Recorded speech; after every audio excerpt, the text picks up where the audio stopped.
Bienvenidos a CinePR, mi nombre es Mac y estás viendo la compilación de reseñas dedicadas a los monstruos clásicos de Universal, entiéndase Drácula, Frankenstein, la momia, el hombre invisible, la novia de Frankenstein, el hombre lobo y la criatura de la laguna negra. Como siempre, al final del video voy a estar dando mi ranking, pero me gustaría saber si has visto estas películas y cuál de ellas es tu favorita. Ahora, sin más preámbulos, comenzamos con Drácula. Dirigida y coescrita por Todd Browning de un libreto de Gareth Ford basado en la obra de Broadway de 1924, que a su vez es una adaptación de la novela homónima de Bram Stoker publicada en 1897, tenemos Drácula 1931, la primera adaptación legal del personaje. Cabe mencionar que mientras se filmaba esta película, Universal también grabó otra película en español de Drácula, utilizando el mismo guión. Básicamente por la mañana grababan esta y por la tarde-noche llegaba otro grupo de cineastas, directores, elenco y grababan la versión en español. La película abre con este cartel de créditos acompañado de un poco del Lago de los Cisnes de Tchaikovsky, pero esta es la primera y última canción que vas a escuchar en la versión original. Y eso fue lo que escribió originalmente, pero cuando están en la obra de teatro que Drácula, ¿verdad?, conoce a los personajes principales, también hay música. Lo que quiero decir es que no hay música en este filme que no sea diegética. ¿Por qué? Porque los cineastas y productores de los 30, aunque ya existía el audio sincronizado y podían añadirle música a sus películas, pensaban que esto iba a ser una distracción. Pero si quieres ver una versión de Drácula con música, Universal hizo una restauración en 1999 a la cual le añadió música original compuesta por Philip Glass, la cual no he visto porque no la he conseguido y estoy loco por verla porque claramente la música es algo que puede cambiar grandemente mi percepción sobre esta película, que es una película que me gusta, que es una película que es fácil de ver, pero también es ciertamente una película que su edición a veces bien brusca y que se siente lo que es una adaptación de una obra de teatro. Eso también en gran parte porque la obra de teatro aparentemente cambia ciertos aspectos de la obra original de Stoker para hacerla más fluida y menos complicada, la cual hace que esta casi sea la versión más sencilla de Drácula que he visto, quizás solamente superada por Horror of Drácula con Christopher Lee, pero claramente está haciendo una B-movie de poco presupuesto. Esta película, que quizás tiene un mayor presupuesto, tiene cosas bien buenas, pero comparándola con las mejores adaptaciones de Drácula, se queda un poquito corta narrativamente. Sin embargo, su impacto e influencia y, ¿verdad?, legado habla por sí solo. A diferencia de la mayoría de las versiones en donde Jonathan Harker o Houghton en Nosferatu es quien va al castillo del conde, en esta versión es Renfield, interpretado por Dwight Frye. Lo que nos deja sin un protagonista, y de hecho Jonathan no compone mucho en la película, y es aquí en donde se nota que la adaptación es de una obra. Dicho esto, la actuación de Fry es una que sigue siendo divertida y compleja de ver, y uno de los aspectos más destacables y memorables del filme. La toma más aterradora es de él cuando descubren que él es el único sobreviviente de el Demeter, que en esta película se llama el Vesta. Es verdad que el personaje sale de la nada cuando se supone que está en un asilo mental, pero esto se debe a que la casa de Mina y su padre está junta a este asilo mental. Porque esto es una adaptación de una obra y obviamente pues para que los personajes interactúen y que sea más fácil, pues, entrelazan muchas cosas. Esta película tiene muchos shortcuts, hace muchos cortes que vienen de la obra. Esta película corta toda la grasa y nos lleva casi de manera inmediata al castillo del conde, en donde este es introducido primero al despertar junto a sus tres novias en las catacumbas del castillo. Luego vemos a Drácula llevando a Renfield en el carruaje, en donde se transforma en un murciélago para guiar a los caballos, y finalmente es introducido formalmente en las escaleras del castillo. Y es curioso que tanto el primer encuentro formal de Renfield como su último encuentro es en la misma posición, en unas escaleras, Drácula estando arriba, Renfield estando abajo. Y visualmente aquí tenemos un poco del tema del clasismo, de las clases sociales, el abuso de poder, los falsos ídolos, porque básicamente Renfield idolatra a Drácula y es como que este mega fanático, y pues Drácula pues lo ve como un insecto. Algo curioso también que me gusta es que cuando Drácula pasa, ¿verdad?, por la escalera, hay una tela de araña gigante y él la traspasa. como si nada. Pero cuando Renfield la va a traspasar, pues tiene que romperla porque a él se le va a pegar toda. Y aquí vemos ese elemento sobrenatural del personaje. También, obviamente, cuando habla sobre las criaturas de la noche. Listen to them. Children of the night. Esa línea icónica y la iluminación en los ojos de Bela Lugosi, nuevamente icónica. Amo la utilización de matte painting. Esto abre el mundo y lo hace uno más aterrador y fantástico a la misma vez. Lamentablemente no es algo que usan mucho, lo utilizan en la primera toma, que es cuando Renfield está llegando a Rumania o a Transilvania, y también lo utilizan para el castillo de El Conde. No sé si lo utilizan para, ¿verdad? Cuando vemos las catacumbas del castillo que despierta y también despierta un insecto.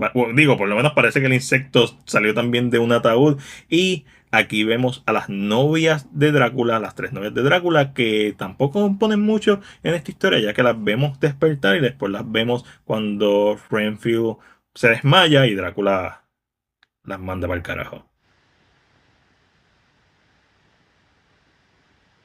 Y hablando del titular, Blasco Bela Ferenc, mejor conocido como Bela Lugosi, este actor húngaro-americano, con su apariencia y acento, es sin lugar a duda la versión más icónica e imitada del personaje. Además, un año después sería el antagonista de White Zombie, la primera película de zombies. White Zombies suck. Mi parte favorita de esta película sigue siendo la secuencia en el castillo, en donde vemos a Renfield, en esta ocasión, conocer e interactuar con el conde Drácula. Pero nuevamente no estamos el tiempo suficiente, lo cual me hace pensar que las dos mejores encarnaciones de este segmento de la película son en Nosferatu de Vampire 1979 y en Bram Stoker Drácula de Francis Ford Coppola. Y en tercer lugar, pues tendría que poner a Nosferatu 2024. El segmento del Demeter tampoco es la gran cosa, pero sí me gusta mucho la toma del capitán y la sombra, y obviamente la ya mencionada toma de Renfield cuando lo encuentran y se lo llevan al asilo. Aquí también vemos a Drácula caminando por las calles de Londres, estilo Jack el Destripador, y mata a una muchacha que está vendiendo flores, lo que estaba vendiendo. La mata y después vemos la escena en la ópera. También tenemos todo este elemento sensual del personaje y cómo utiliza sus poderes. Y aquí he introducido Van Helsing. Y entonces tenemos mi escena favorita, por lo menos de esta película, es cuando Van Helsing y el conde se conocen por primera vez. Y Van Helsing se da cuenta que el conde no tiene reflejo, así que ya sabe que es un vampiro y toda esa interacción que tiene. Y la película, sin perder tiempo, pues tiene sus escenas. Tiene sus momentos en donde diferentes personas interactúan entre ellos, donde Mina está diciendo que se siente bien, pero obviamente sabemos que es manipulada por Drácula. La escena cuando el murciélago le está hablando a Mina, cuando está junto a Jonathan, y tenemos toda esta secuencia, la escena en donde vemos el cuarto de Mina y vemos un pedazo de cartulina que probablemente lo utilizaron para crear un efecto de iluminación en otra toma y la dejaron. Un error, un error. Y al final, pues, Jonathan y Van Helsing terminan matando a Drácula. ¿Bien nada que ver? ¿Qué puedo decir? Que no haya dicho ya.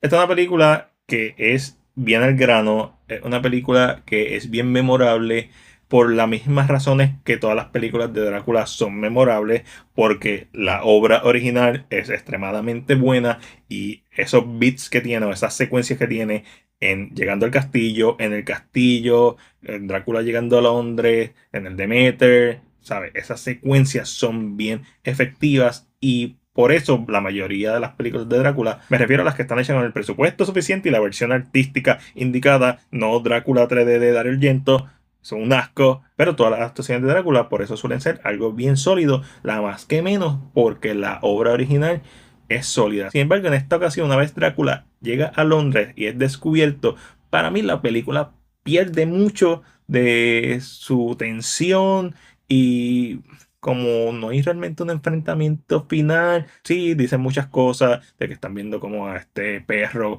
gigante correr o Drácula vemos el murciélago, pero realmente una vez tenemos este enfrentamiento entre Van Helsing y Drácula, para mí la película hace y nunca se recupera de eso, nunca vemos una muerte más allá. Asumimos que Renfield mató a la sirvienta, pero en la versión en español descubrimos qué fue lo que pasó, ya que la escena está completa. Así que esta es una película que es icónica, gran legado, Bela Lugosi como Drácula, o sea, icónico. Por ahí tengo la novela gráfica de Drácula, que es una adaptación más fiel a la novela, pero utilizando la imagen de Bela Lugosi. Está en La Madre, un filme que no dura mucho y eso le beneficia tanto, lo que dura son 74 minutos, así que su ritmo narrativo va a las millas por ahí, pero sin perder tiempo. No es una película que te hace perder el tiempo, pero siento que esta es una película bien desbalanceada. Es simplemente que una vez Drácula llega a Londres y tenemos estas primeras interacciones fuertes, el clímax es inexistente. Y es por eso que entre lo bueno, lo malo y lo ok, yo le voy a dar a Drácula una B menos. Como bono hice la reseña de la versión en español de Drácula, pero si solamente viniste a ver las versiones en inglés, puedes brincar al próximo capítulo dedicado a Frankenstein. Dirigida por George Melford, de un libreto de Gareth Ford, que a su vez es una adaptación de la novela escrita por Bram Stoker, publicada en 1897, con un elenco compuesto por Carlos Villarias como Drácula, Lupita Tovar como Eva, Barry Norton como Juan Harker, Pablo Álvarez Rubio como Renfield y Eduardo Arosamena como Van Helsing. Tenemos Drácula, versión en español. Como dije en mi reseña de Drácula, cabe mencionar que mientras se filmaba esta película, Universal también grabó otra película en español de Drácula, utilizando el mismo guión. Básicamente por la mañana grababan esta y por la tarde-noche llegaba otro grupo de cineastas, directores, elenco y grababan la versión en español. Y cuando tú buscas en YouTube, muchas veces ves que esta versión en español es considerada mejor que la versión en inglés. Y ciertamente cuando empieza parece que sí lo va a hacer, pero mi opinión es que no, esta no es una mejor versión. Esta película dura 30 minutos más. La película en inglés dura 74 minutos, entiéndase 1 hora y 14 minutos. Esta película dura 104 minutos, entiéndase 1 hora y 44 minutos. Y eso le beneficia en algunos momentos porque logra crear más tensión o tenemos más exposición de los personajes o más interacción entre ellos o escenas completas como la de Renfield cuando se desmaya la enfermera o la empleada de casa, whatever. En la película en inglés ella está desmayada y él se pone en cuclillas y se acerca hacia ella y corta, haciéndonos entender que él la mató. En la película en español vemos la escena como continúa y es básicamente que ya tenía una mosca encima y ustedes saben que Renfield lo que come son insectos para que le den vida y pues entendemos que él no mató a esta persona. Además, esa última toma en la de español es mucho mejor. En la de inglés solamente vemos a Jonathan y a Mina simplemente subiendo por la escalera y las cámaras lo sigue. En esta tenemos más diversidad de tomas, pero ciertamente yo estoy acostumbrado a ver películas mexicanas de 1930 y el audio y la actuación es algo con lo que nunca encajé. Siempre me sentía que estaba viendo El Chavo del Ocho. Es que no me tienen paciencia. Y eso no es problema de la película, es más problema mío. Pero de cierta forma también siento que las actuaciones y la dirección no fue totalmente la mejor. Sí, esa introducción de Drácula en la versión en español, 10 de 10. Ese movimiento de cámara, excelente. Y si bien la versión en inglés no tiene este movimiento de cámara tan cinemático, la versión en inglés también sigue teniendo muchos movimientos de cámara bien cinemáticos, como cuando Renfield está comiendo y Drácula lo deja y vemos como la cámara se mueve hacia donde Renfield, poniéndonos en su punto de vista, pero también ocultando a Drácula. Eso está magnífico. Por otro lado, la versión en español, las novias de Drácula hacen algo en la película. Ellas son las que convierten a Renfield. En la versión en inglés, Drácula las manda al carajo y desaparecen del filme. Los vestuarios, particularmente en las mujeres, en la versión en inglés son más conservadores. Y en la versión en español, pues, menos conservadores. Sin embargo, hay cosas que en la versión en inglés, cuando la estaba viendo, nunca entiendo porque va tan rápido el ritmo narrativo que básicamente una escena tras otra, otra, otra, otra, otra. Y todo está pasando tan rápido que simplemente tú te dejas llevar por la película. En esta entendí un poquito más y creo que fue más efectiva la relación de Lucy y Mina. Y cuando muere Lucy, para mí tiene mayor impacto y se siente más definido. También las conversaciones están mejor hechas. Me gusta mucho la interacción de Van Helsing con Drácula. Pero el casting nunca me logró convencer. Van Helsing me recuerda a Eugene Levy. Inmediatamente tenemos la primera toma después del matte painting de la carroza, ¿verdad? Llevando a Renfield al pueblito y vemos los diálogos, vemos que las escenas se empiezan a extender en la versión de español, para bien o para mal. Algunas veces son para bien, algunas veces son para mal. y porque a veces dan exposiciones innecesarias de diálogo y se siente que la escena comienza antes de que tenga que comenzar y termina después muchas veces de que tiene que terminar. Hay veces que no, hay veces que funciona y la narrativa, ¿verdad? Visual está bien lograda. Por ejemplo, en la versión en español, cuando Drácula llega a Londres, no lo vemos matar a nadie. Y no sé, como que eso le quita valor. Hablando de Drácula, Carlos Villarias como Drácula, su actuación así siempre me pareció caricaturesca. Sí, hay un dejo de locura en su apariencia, en su aura que es constante, que te hace sentir incómodo. Sí, eso hay que dárselo. Bela Lugosi, por otra parte, tiene esta forma un poco más elegante y suave, más la toma icónica de los ojos de Lugosi con esa iluminación 10 de 10. Aquí hacen algo parecido, pero no tienen el tiempo. Se nota que a pesar de que grabaron más, grabaron de una manera menos eficiente. Es una película que es bien desbalanceada. Esta es una película que si bien me alegro verla, que si bien es más clara en su narrativa, que técnicamente es una mejor película porque es una película más completa 100%. La voy a volver a ver. A lo mejor, mientras que Drácula versión en inglés, estoy seguro que la voy a volver a ver, principalmente porque solamente dura 74 minutos. Con todos sus defectos narrativos y edición, por lo menos la versión en inglés es una película que no me hace sentir que estoy perdiendo el tiempo porque realmente apenas es un poquito más de una hora. Esta, hay un momento en donde ya yo estaba como, chica, acábate ya. Y sí, hay cosas que me gustan mucho más en esta película que en la versión americana, ciertas decisiones y movimientos de cámara, pero de la misma forma tengo que decir que visualmente, la versión en inglés es más icónica, creo que tiene un mejor elenco, un elenco más memorable, al ser tan rápido, una película que es más fácil de ver. Dicho todo esto, me encantó verla, me encantó tener esta experiencia de ver estos dos filmes y compararlos. Y una de las cosas que más me encanta es mentir que la versión en español es mejor que la versión en inglés. No lo es. Tiene cosas mejores, pero también tiene cosas que son mucho peores, particularmente en su edición y exposición, en el guión y en la dirección, mientras que la versión en inglés sigue teniendo cosas malas, es demasiado errática su edición, pero ambos filmes logran crear una gran atmósfera, ambos filmes logran ser una buena adaptación de la novela de Bram Stoker y ambos filmes logran tener ese encanto. Sin embargo, la versión en inglés es más icónica y va más al grano. Y aunque esta es una versión que es más fácil de entender narrativamente, cuando llega a su segunda mitad, sobreextiende su bienvenida, haciendo que se sienta una fatiga narrativa y que automáticamente quiera volver a ver la versión en inglés en vez de revisitar esta en español. Y es por eso que entre lo bueno, lo malo y lo ok, yo le doy a Drácula, versión en español, una C+.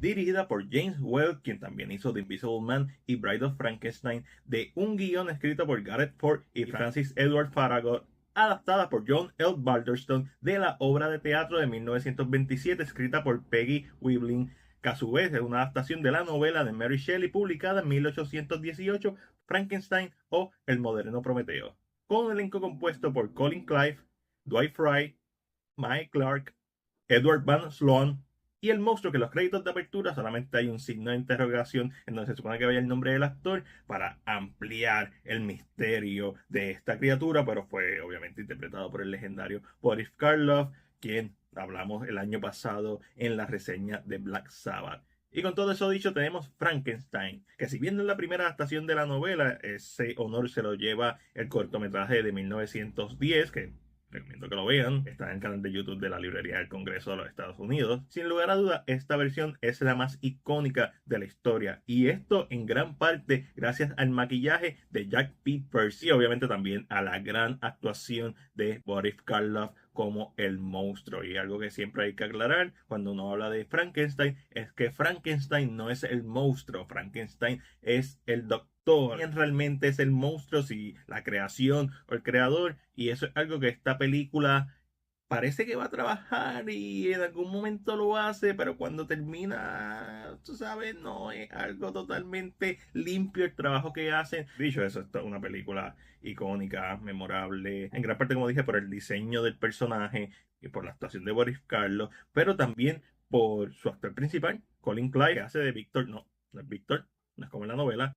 En la película se llama Henry Frankenstein porque aparentemente el nombre de Víctor era muy alemán y querían americanizarlo, pero la película se llama Frankenstein, que un apellido más alemán no puede ser. Además su ayudante se llama Fritz, como Fritz Lang. El nombre de Víctor se lo dieron a su amigo Víctor Morris, que en la novela se llama Henry. Colin Clive, que lamentablemente murió unos años después de hacer esta película, nos da una actuación memorable, llena de capas, y su actuación es un hit, su actuación es como que tú sientes la locura, la obsesión, y él ha hecho que todo en su vida gire alrededor de esto, dejando a su prometida, esperando por él para casarse, a su padre, esperando por él para que venga, regrese al pueblo, dejando a sus maestros, dejando todo por esta sesión de crear vida, y eso es algo bien interesante. La película abre con un entierro bien interesante, la primera vez que vemos al Dr. Frankenstein, porque lo vemos detrás de una verja y las puntas de las verjas hacen que parezca que él tiene cuernos, y visualmente eso nos está diciendo como que este no es el bueno de la historia, algo bien interesante. Y después cuando lo vemos cavar la tumba y vemos que tira la tierra para la estatua del ángel de la muerte, y todas las escenas en donde salen Víctor y Fritz, todas de una forma u otra tienen a la muerte presente, ya sea con un esqueleto,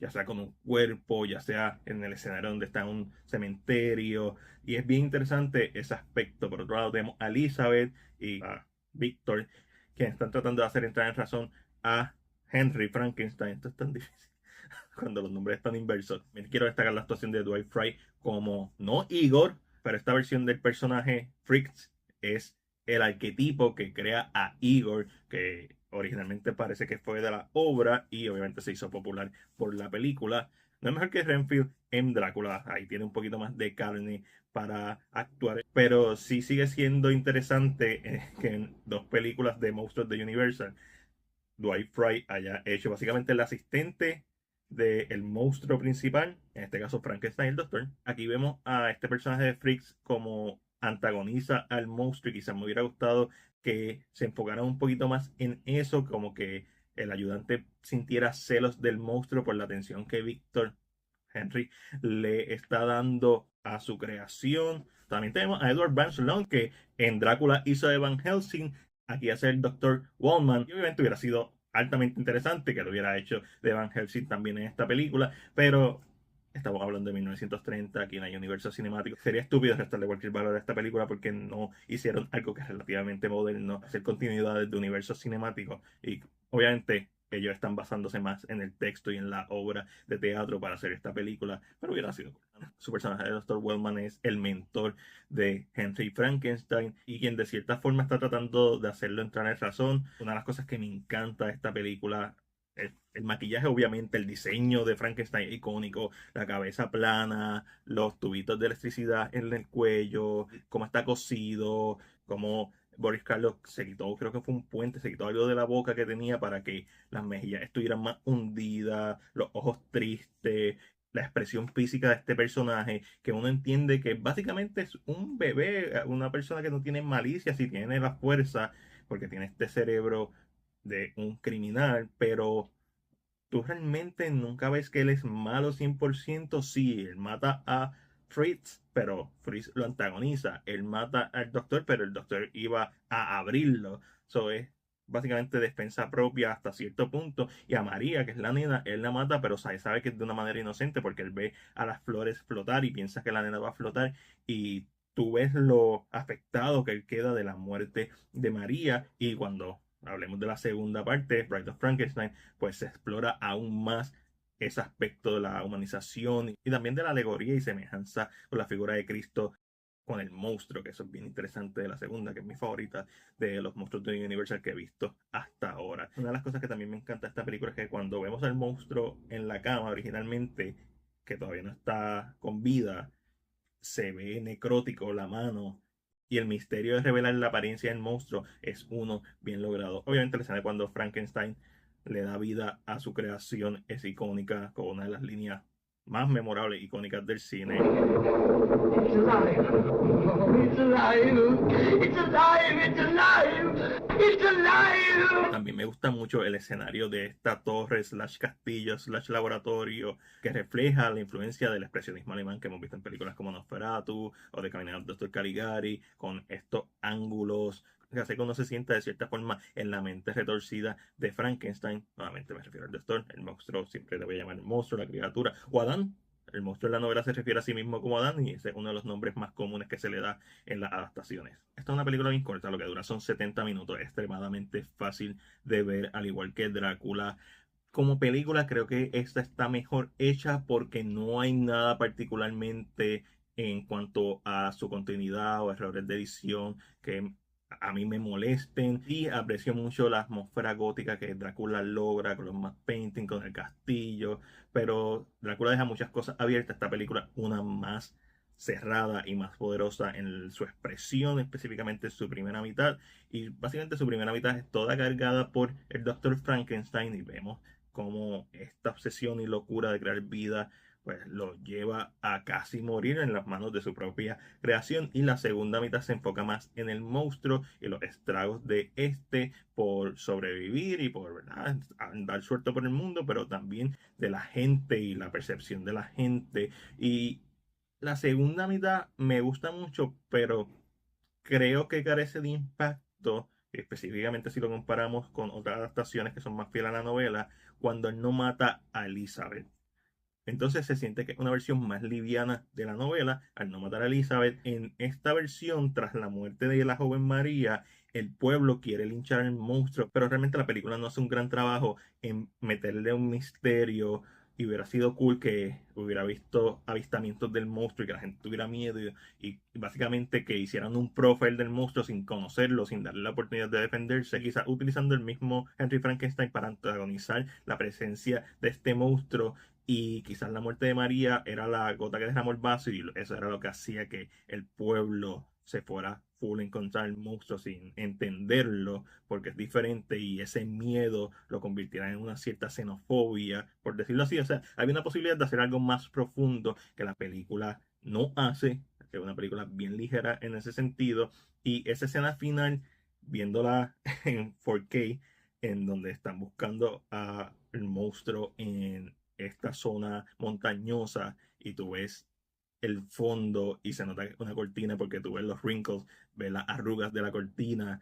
Es un poco, ¿verdad? Distrae poco a pesar de lo poderosas que son las imágenes, pero se queda corta por eso. Y después cuando el monstruo se lleva a Frankenstein al molino, y aquí tenemos la famosa escena donde, ¿verdad?, le prenden fuego al molino y el monstruo tira a Frankenstein y se nota que es un, ¿verdad?, un muñeco de trapo. Es bien gracioso y le quita impacto al momento, pero la supuesta muerte del monstruo sigue siendo una efectiva para el propósito de la película, pero una misma vez que te deja con un sabor amargo en la boca porque el público sí entiende que el monstruo, a pesar de ser salvaje, de cierta forma es inocente y no hay una paga en ese sentido. No, uno se siente satisfecho con cómo la película termina. Sí, es icónica. Sí, al final terminan ganando los humanos. Ah, burra. Pero en este caso yo creo que había una posibilidad de hacerle ciertos cambios a la historia que no iban a extender mucho más su duración y hacerla un poco más profunda, y no la hacen. Ciertamente, prefiero esta película a Drácula por un poquito, pero la prefiero. Igual, esta es una película que no tiene música. Recuerden, todavía para este tiempo, los talkies, que eran las películas con audio sincronizado donde hablaban, pues los cineastas consideraban que la música los iba a distraer. Eso va a cambiar pronto. Pero siempre es interesante volver a ver esta película. Es una película que me gusta mucho. Su primera mitad me gusta mucho por todos los simbolismos que tiene. Su segunda mitad me gusta mucho por el diseño, verlo a él interactuar en un mundo que no lo quiere, que no lo acepta, en un mundo que lo que le dice todo el tiempo es que él no debe existir, y eso es bien estimulante intelectualmente hablarlo, y obviamente eso se debe a la base de donde sale todo, que es la novela de Mary Shelley. Pero dicho todo eso, entre lo bueno, lo malo y lo ok, yo le voy a dar a Frankenstein 1931 una B. Dirigida por Carl Brown, de un guion de John L. Balderston, adaptada de un tratamiento hecho por Nina Wilcox Putnam y Richard Sayer, con un elenco compuesto por Boris Karloff, Sita Joann, David Manners, Arthur Borion y Edward Van Sloan, quien básicamente vuelve a ser de Van Helsing en esta película. Y de hecho, esta película Su historia es básicamente la misma de Drácula, pero con una momia. Incluso la película comienza con El lago de los cisnes de Tchaikovsky. Y esta película me decepcionó bastante. Básicamente el filme comienza en 1921, cuando un grupo de arqueólogos encabezados por Sir Joseph Wimpole encuentran la momia del sacerdote Imhotep y adjunto a esta una caja maldita. Al abrir, hace que reviva la momia y después brincamos 10 años después. La película que yo pensaba que iba a ver no es. Y es una pena porque el filme cuando abre, tú ves toda esta escenografía y esta temática egipcia y el diseño de la momia de Boris Karloff y el maquillaje se ve espectacular. Y una vez se acaba la primera escena, la momia no aparece. Digo, aparece porque aparece Boris Karloff como Imhotep, pero se ve más o menos como un humano normal. Y cuando estoy diciendo que The Mummy es una copia inferior de Drácula, es porque lo es. Básicamente tenemos a este monstruo que utiliza sus poderes mágicos para hipnotizar a una mujer. En este caso es básicamente como si fuera la reencarnación de su amada hace miles de años atrás. Y su pareja, o ¿verdad? Su pretendiente, y Edward Van Sloan, no como Van Helsing, pero en un papel equivalente a Van Helsing, lo detienen. Empezando por la música del Lago de los Cisnes de Tchaikovsky. Esto es una película que se desarrolla en Egipto. Porque no fuiste más temáticamente, ¿sabes? Yo sé, esto es un filme de 1932. Yo creo que hay decisiones que son bastante obvias y esta para mí es una película bien desacertada y una pena porque el diseño de Boris Karloff nuevamente como la momia y esa primera escena está bien lograda, pero después cuando brincamos 10 años en el futuro me refiero a 1931, entiendo perfectamente porque la película de Brendan Fraser se decidió ir por más aventura que horror.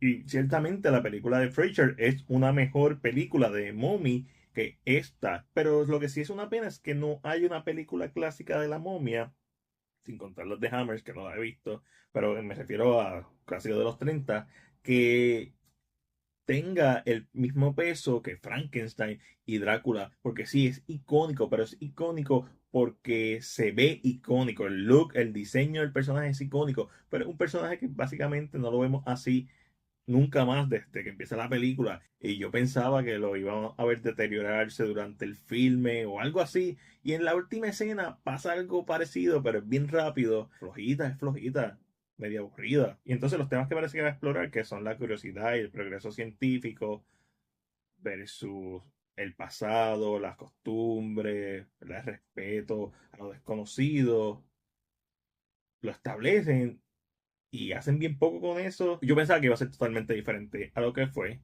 Y ciertamente no me gustó. No estoy diciendo que es una mala película porque ciertamente también hay una cosa que uno tiene que medir, que es la expectativa versus la realidad. Y la ejecución del filme que plantea está ahí. Simplemente a mí no me encantó, me aburrió mayormente porque el momento que uno capta que básicamente la misma historia de Drácula, específicamente la historia de Drácula del 31 con Bela Lugosi, no sé.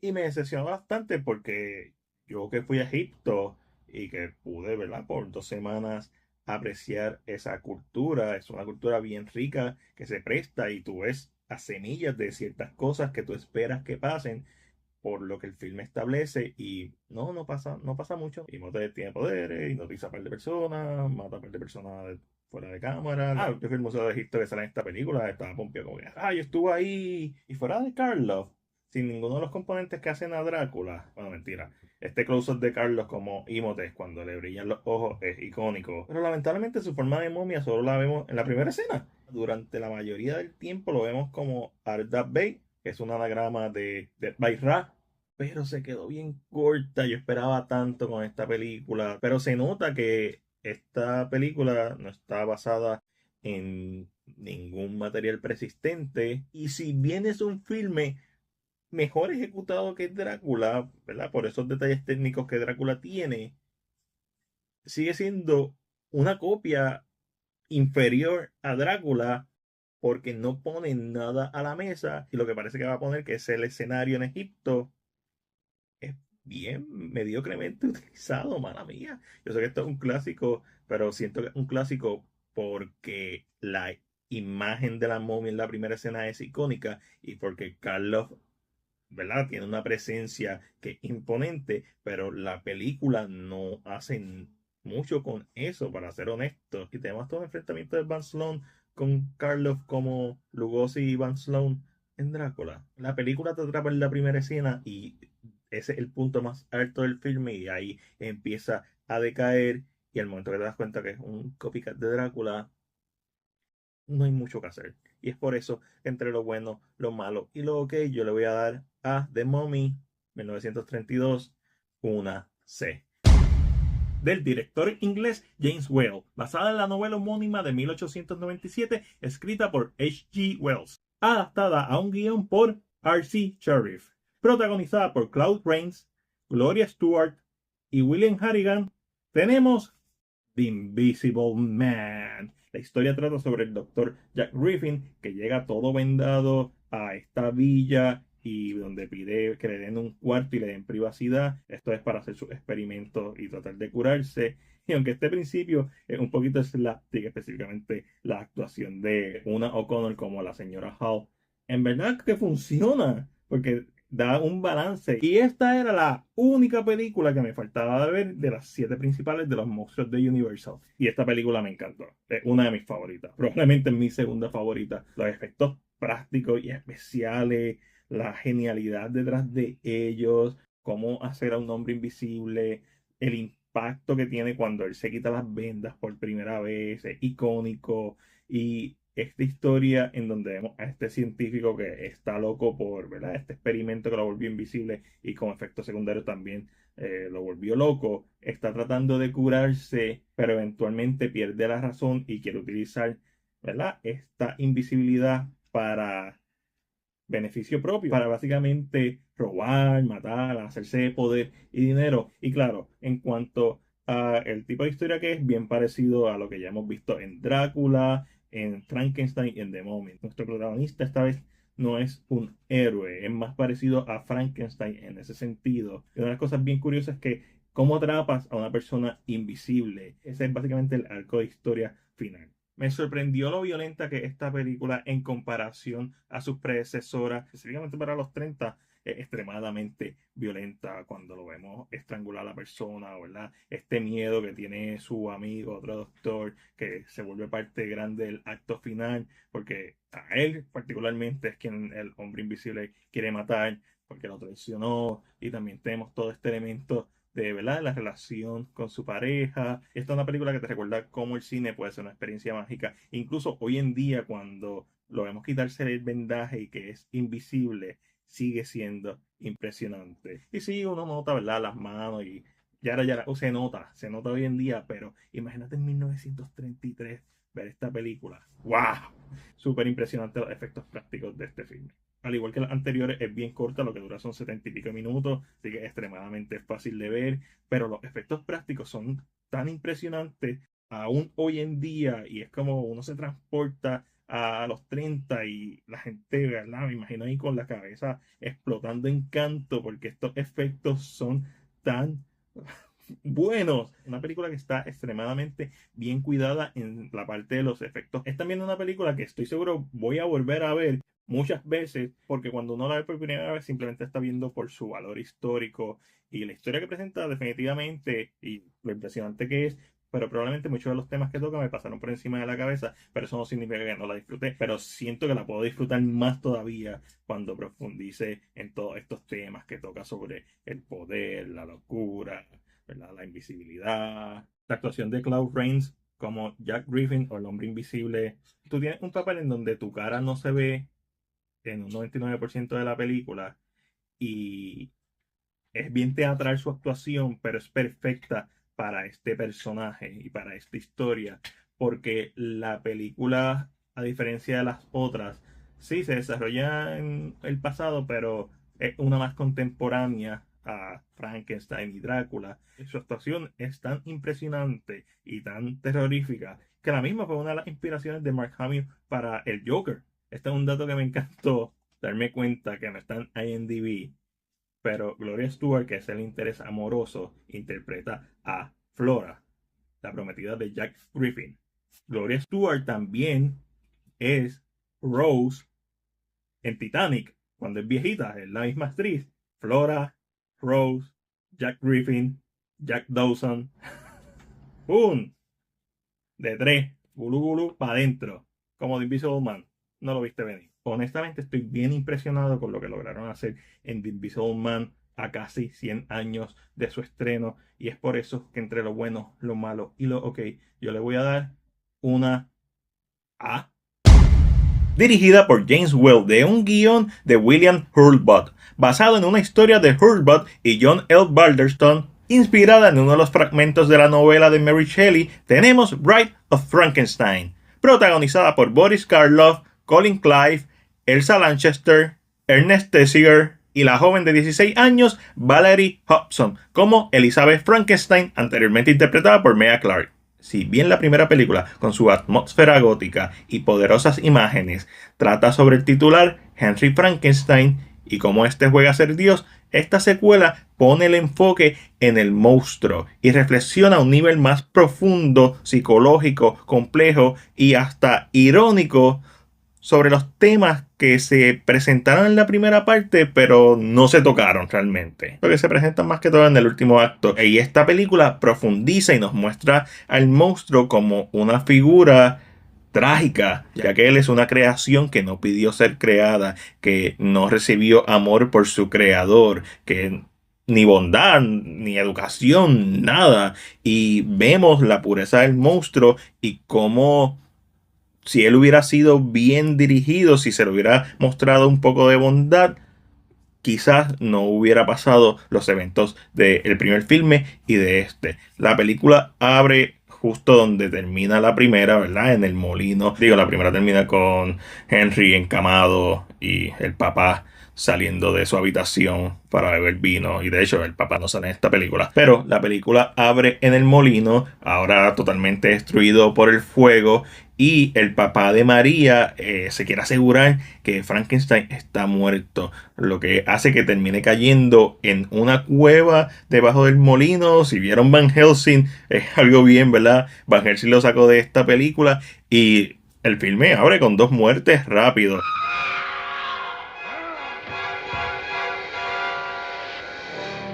Visualmente el filme también se ve diferente, la atmósfera no es tan cargada, es uno un poco más sencillo en ese aspecto, ya que tonalmente es diferente, pero eso no significa que no haya imágenes poderosas. Si las hay, cuando capturan al monstruo y lo amarran y lo levantan y lo ponen como esta figura mártir, haciendo un poco de eco de todas estas imágenes cristianas. Y ciertamente el monstruo es el protagonista de este filme y eso es uno de los aspectos más destacables. Y la novia, la titular de la película, solamente sale menos de 5 minutos. Sale al final, un momentito, pero realmente se llama la novia de Frankenstein, cosa que también no aporta a que las personas sigan pensando que Frankenstein es el monstruo. No, el monstruo. A veces se llama Adam, a veces no tiene nombre. Frankenstein es su creador. La novia de Frankenstein es porque el tema principal de este filme es como el monstruo, al ser rechazado por su creador, por la sociedad, por el mundo, su único consuelo es que quizás haya alguien como él que no lo rechace, y al final lo rechazan. Aquí es donde llega una de mis partes favoritas, que es el segmento del hombre ciego, que es quien le muestra bondad, y aquí vemos al monstruo lo que pudo ser. Algo un poquito más parecido a John Frankenstein en ese aspecto. My name, it's pronounced Frankenstein. Pero el monstruo de por sí ya mostró bondad en otra ocasión cuando intenta salvar a la muchacha que cae en el agua. Hace eco de lo que pasó con María en la primera, la niña, y él la intenta salvar, pero cuando ella ve que el monstruo se asusta. Así que tenemos algo más complejo, algo más psicológico. Hay un comentario social más fuerte sobre la percepción del monstruo y cómo la gente reacciona a lo que es diferente y no da una oportunidad. Claro, el monstruo abre la película matando a 2 personas. Es un filme extremadamente interesante, incluso hoy en día, en ese sentido, en cómo nos pone el monstruo como esta figura que realmente no es ni buena ni mala, y ahora se le juzga por algo que realmente él no tenía control del todo. Dwight Frye vuelve a salir en esta película como otro personaje, ahora el ayudante del Dr. Pretorius, que es el verdadero antagonista del filme. Pretorius era uno de los mentores de Frankenstein, quien también está buscando lo mismo, ¿verdad? Hacer vida, y él lo logró, pero en miniatura, y los efectos prácticos están extremadamente bien logrados, donde les muestra que él ha creado vida pero en miniatura, y tiene a diferentes homúnculos que son mini personas encerradas en botella, un rey, una reina, un arzobispo, tiene una sirena. Se presta para un segmento bien divertido, pero a la misma vez atonal a todo lo que hemos visto del filme y de los temas que trata el filme y la seriedad con la que hasta cierto punto el filme se desarrolla. Este momento es como que bien whimsical, es como que bien fantasía. Y hablando de fantasía, la música. Esta es la primera película de los monstruos de Universal que tiene música, y eso le añade un valor extra, y es una de las más fáciles de ver porque es la más contemporánea que se siente en ese sentido. Es un filme que logra tener todo lo bueno de las demás películas, ¿verdad?, en sus mejores momentos, pero añade cosas como la música, y eso hace que sus 74, 75 minutos de duración se vayan volando. Bride of Frankenstein era mi película favorita de los monstruos de Universal que había visto, y tras ver las que me faltaban de estas 7, ¿verdad?, de las 7 principales, eso cambió.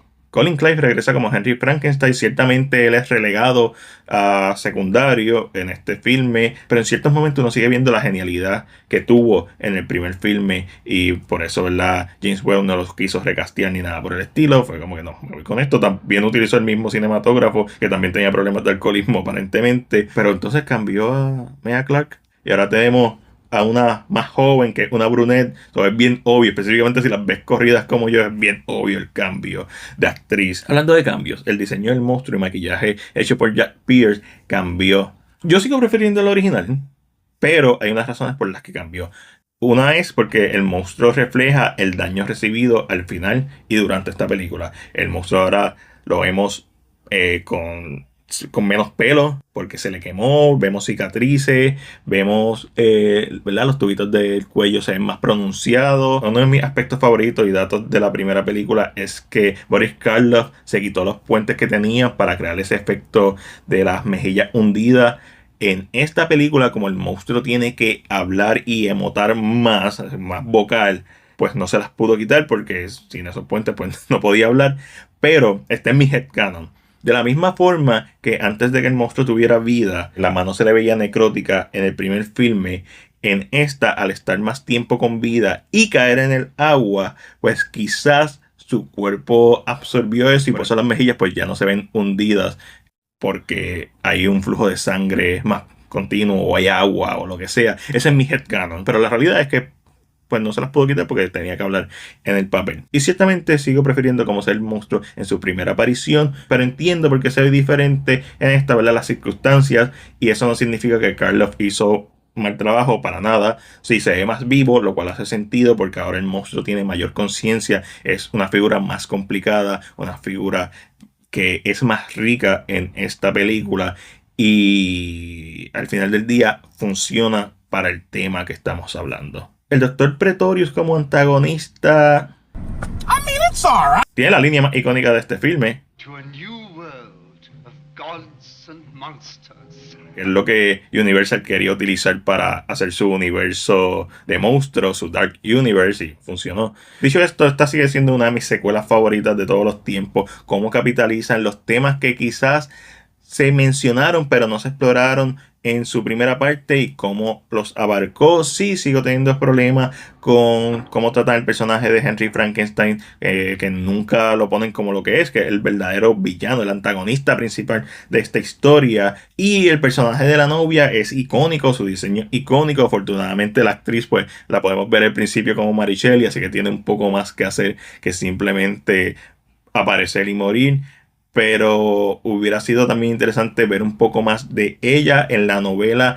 Frankenstein nunca la llega a revivir por miedo de que se pueda reproducir con el monstruo y creen un ejército de criaturas como ellos, que son básicamente superhumanos. Pero hubiera sido interesante ver más de este personaje que es visualmente icónico, pero narrativamente no hace nada. O sea, físicamente no hace nada más allá de hacerle perder al monstruo su esperanza de tener una vida, ya que él no pidió vivir. Es bien trágico el final y ciertamente mejor que la primera temáticamente. Visualmente la primera para mí sigue siendo más impactante, aunque claramente se nota la evolución cinematográfica con movimientos de cámaras más elegantes, con mayor presupuesto. Sigue teniendo momentos en donde se ve el surrealismo alemán con la escenografía, los escenarios, como tienen estas formas geométricas difusas que hacen que uno se sienta en desbalance. Eso fue bien logrado y también se siente más grande, expande lo que es esta historia y, ¿verdad?, el área donde se encuentra la misma. Y en ese sentido fue bien interesante la película y me sigue gustando un montón. No sé ahora mismo cuál prefiero más, si la original o esta. Y antes era bien obvio para mí que esta secuela era mi favorita. Hoy en día, tras volver a verla y tras ver las que me faltaban de ver de estas principales, mi favorita es The Invisible Man, también de James Whale. Y para mí, de las películas de Universal, las mejores son las dirigidas por James Whale. Así que entre lo bueno, lo malo y lo ok, yo le voy a dar a Bride of Frankenstein una B+. Producida y dirigida por George Wagner, de una historia y libreto de Kurt Siodmak, con un elenco compuesto por Lon Chaney Jr., El Hombre Invisible Claude Rains, Drácula Bela Lugosi, Evelyn Ankers y María Ouspenskaya, tenemos The Wolfman, el segundo largometraje sobre hombres lobos, el primero siendo Werewolf in London 1935. La historia de The Wolfman trata sobre Larry Talbot, un aristócrata que tras la muerte de su hermano gemelo, por un accidente de casa que simplemente mencionan y no exploran nada más en la película, y a mí me hubiera encantado que exploraran esa parte de la historia, pues él regresa a el castillo de su padre en Gales, donde todavía se cuenta y se cree en la leyenda de el hombre lobo. Esta es una película que cuando la vi por primera vez no me encantó. De hecho, la tenía ahí cerca del mismo nivel de The Mummy, que es hasta la fecha la menos que me ha gustado. Pero antes de reseñarla, la revisité para enfocar mis pensamientos y definitivamente es un filme que me gustó más en una segunda vista. Y estoy seguro que puede ser que me siga gustando más cuando la siga revisitando, ya que esta es una película que, si bien para mí hay un filme mejor dentro de él, la historia que cuenta por lo menos un 60 o un 70% es bien efectiva y mayormente efectiva, aunque narrativamente es bien simplona y superficial, pero es por el elenco. Esos carismas y esa química que hay en el elenco es lo que hace que funcione. La relación de Larry con su papá es efectiva. La relación y flirt entre Larry y Gwen es efectiva. Después, cuando uno se entera que ella está comprometida, hay más capas. Tenemos a las vecinas bochinchosas, tenemos a los gitanos. O sea, es una película que tiene muchos elementos que quizás me hubiera gustado ver más desarrollados, pero como todas las películas que he reseñado de los monstruos de Universal, esto es un filme que lo que dura apenas son 60 y pico de minutos. No es una película que es muy larga ni que sobreextiende su bienvenida, pero aquí hay material para más. Y todavía se puede hacer un remake, no como el de Benicio del Toro, sino me refiero a un remake moderno. Tampoco me refiero como el de Lee Whannell, sino me refiero a algo que siga trabajando esta historia. Mientras la veía, una de las cosas que siempre pasaba por mi mente es como que esta historia desde la perspectiva del padre probablemente es una película más interesante que lo que estamos viendo. Pero el verla desde la perspectiva de Larry es como que él es una persona bien simple. Él es un hombre de acción y él mismo lo dice en la película. I'm all right with tools.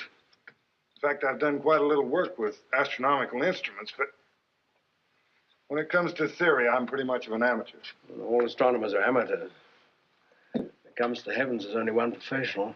Su papá es el intelectual, el genio, y su hermano era como el tipo de negocio. Y él era básicamente el que estaba viviendo, no la vida loca, pero el que tenía un poco más de libertad en la familia. Hay muchas cosas que funcionan en esta película. El pueblito en Wales funciona, le da una característica que otras películas de los monstruos no tienen. Si bien Drácula tiene ese elemento de Transilvania y Londres, si bien The Mummy pues tiene el Cairo, si bien Frankenstein tiene los Alpes en Alemania, Alemania. Esta también se siente bien regional y funciona. Y no me refiero a regional por el acento y la cultura, ya que no vemos mucho de eso, pero sí por la estética que logramos ver esta iglesia gótica espectacular. Y en cuanto a su atmósfera, es de un filme que, si bien no está al mismo nivel de Drácula, es una película que disfruté más, específicamente esa segunda vez que la vi, por el mundo que rodea a estos personajes y las posibilidades que hay, ya que es una película que presenta temas mucho más complejos que el típico triángulo amoroso al que estamos acostumbrados a ver, aunque lo sigue teniendo, pero esta vez es un poco más complicado porque nuestro protagonista viene siendo el third wheel de este triángulo. But it's only fair to tell you I'm engaged. I'm going to be married very soon. In fact, I really shouldn't be here. Oh, but you are here. Nuestro antagonista / protagonista ser un hombre que está tratando de irse en contra de su destino, porque su destino eventualmente es matar a Gwen. Cuando vemos la marca de la estrella, se vuelve algo bien interesante esta película, y tenemos todos estos segmentos en donde doctores y detectives interactúan con él y con su padre, y hablamos de la psicología, de entonces el papá no cree en los hombres lobos como algo literal, sino como una metáfora del estado mental de una persona. Una persona puede creer eso. Es una película que trabaja a un nivel superior elementos que nunca hemos hablado de esta manera en otra de las películas de Universal, por lo menos de los monstruos principales, porque si bien con Frankenstein, con sus dos partes, se han explorado visualmente y cinemáticamente ciertos elementos, no se han hablado. Quizás la más efectiva fuera de The Wolfman es The Invisible Man, en donde sí se habla de estos aspectos. Como dije, por ahí también sale Bela Lugosi en un personaje que se llama Bela, un gitano que es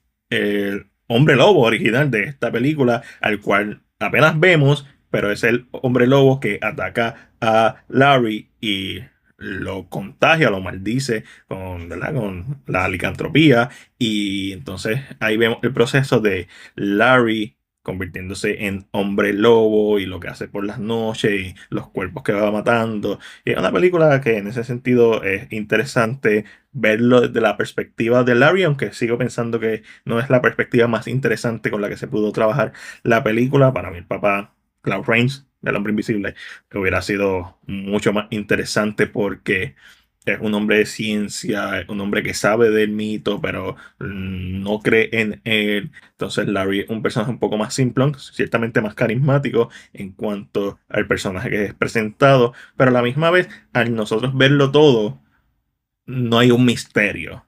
Si hay escenas icónicas, si hay una gran atmósfera, si hay un gran elemento de, ciertamente, de investigar, de él aprendiendo más, pero nosotros estamos siempre con él, y eso hace que no sea tan interesante o que no se extienda el misterio. Todo viene en tu cara, y ciertamente no voy a decir superficial porque la película hace un gran trabajo en explorar y abundar en ciertos aspectos. Las relaciones, como dije, de Gwen con su pareja y después con Larry, como que tenemos todos estos elementos a la misma vez, esta olla, y al final se cocina en fuego rápido. Una historia que en teoría es más interesante que lo que es en ejecución, pero sus imágenes son icónicas, su monstruo es icónico, su elenco hizo un espectacular trabajo, una buena dirección de escenario y de arte, pero el guión no está 100% ahí. Y específicamente es una película que cuando ya está entrando sus últimos 20 minutos,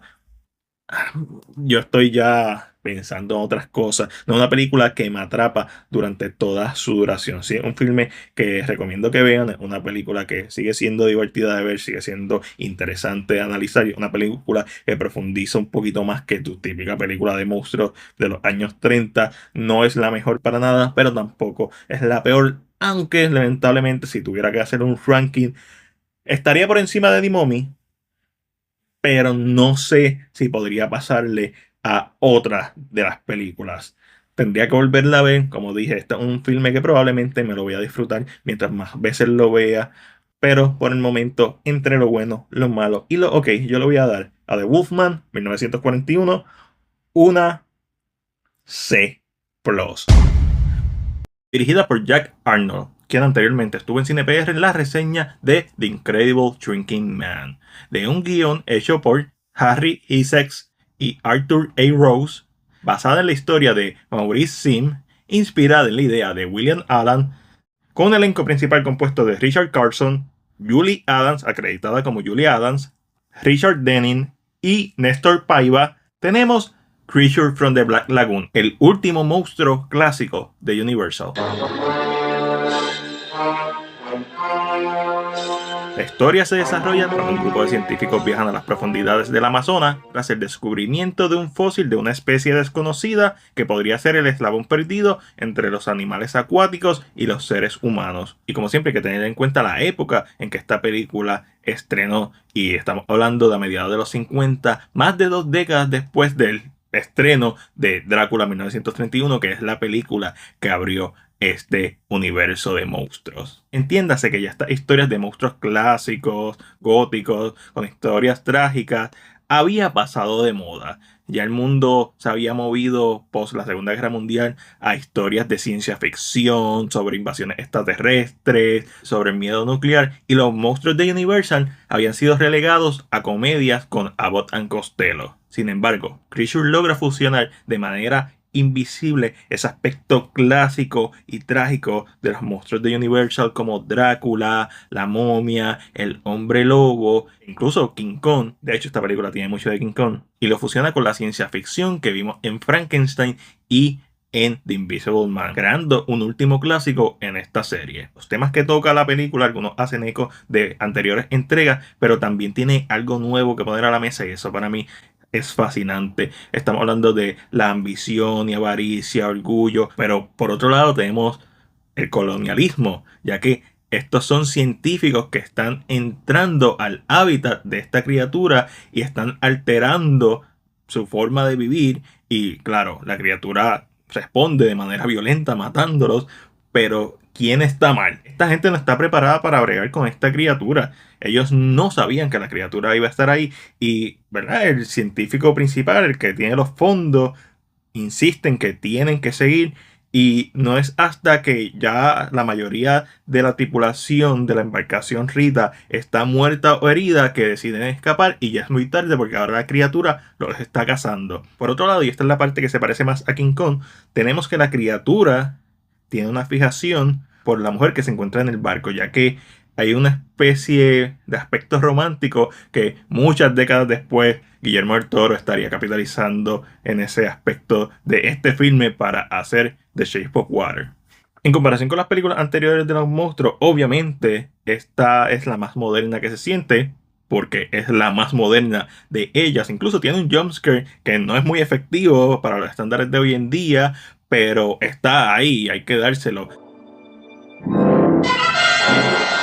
También el uso de la música se siente mucho más moderno. El tema de la criatura, compuesto por Herman Stein, te va a aburrir de escucharlo, pero este sonido que es imposible de ignorar. Es como que, ok, está la criatura.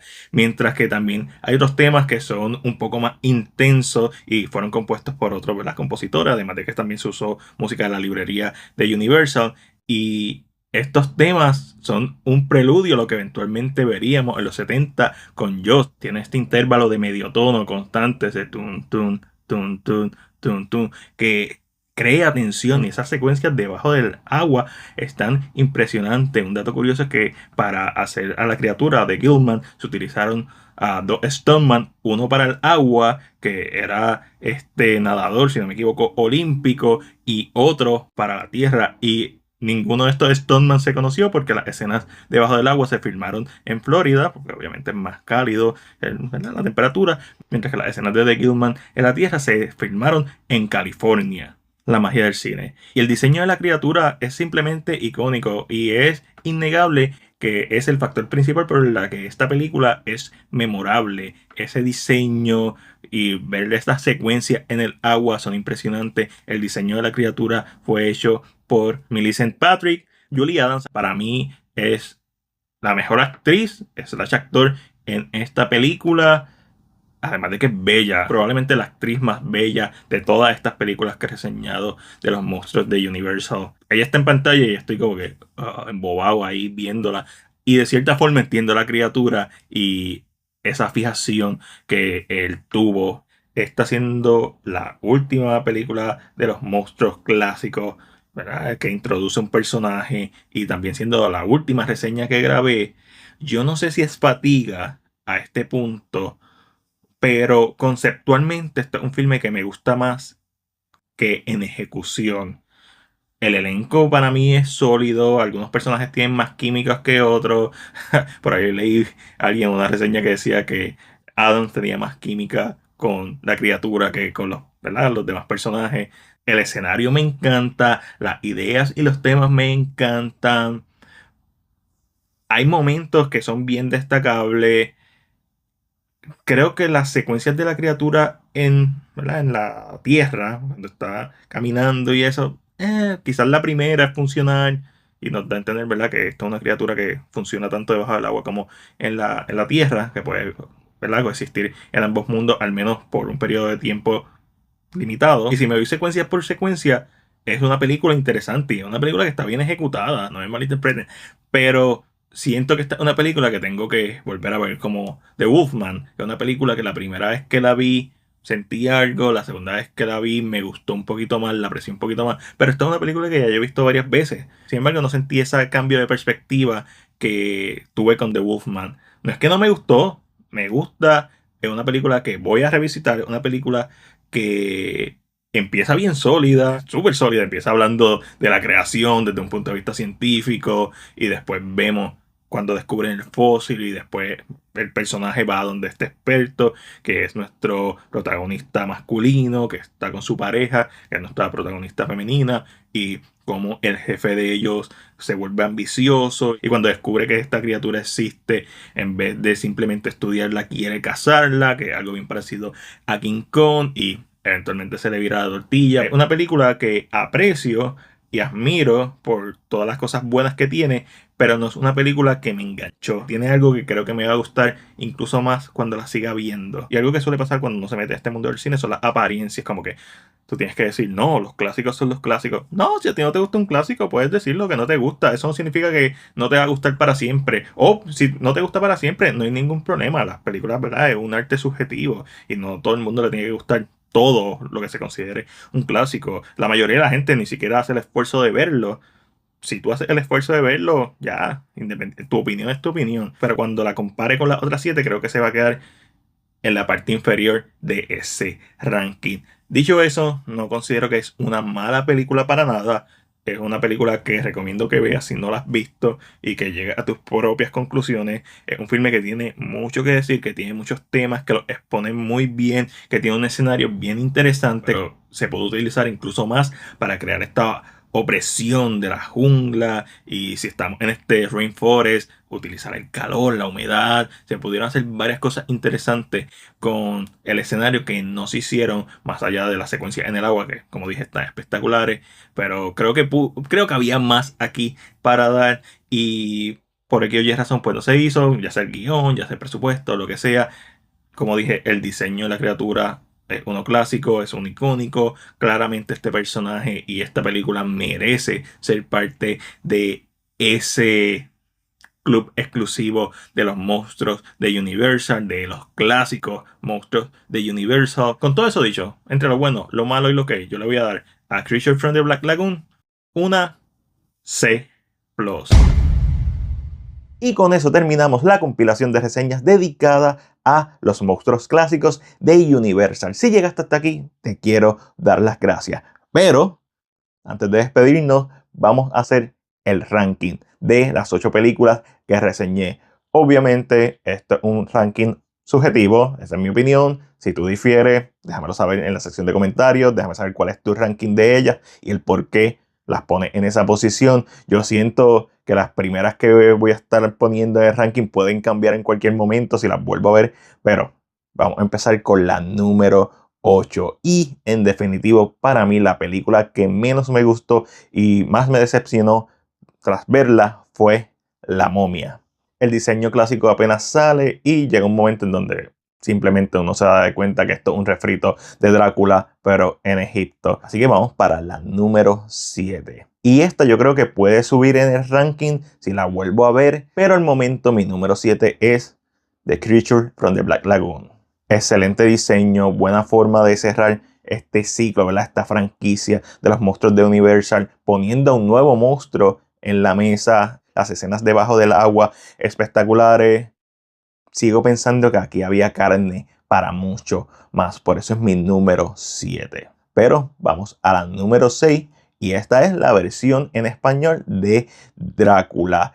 Siendo una versión más larga que la de inglés, eso tiene unos beneficios, la historia está más fleshed out, más explorada, tiene tiempo para respirar, pero también tiene unos momentos en donde sobreextiende su bienvenida, no tiene momentos icónicos que la hagan memorables, o los que los tienen son igual o mejor hechos en la versión en inglés. En mi opinión, sí tiene un encanto, sí es una película que creo que voy a volver a revisitar y obviamente reevaluar si sube en este ranking o no. Me encanta cómo termina. Creo que el final es más impactante que el de la versión en inglés, pero luego sí es icónico.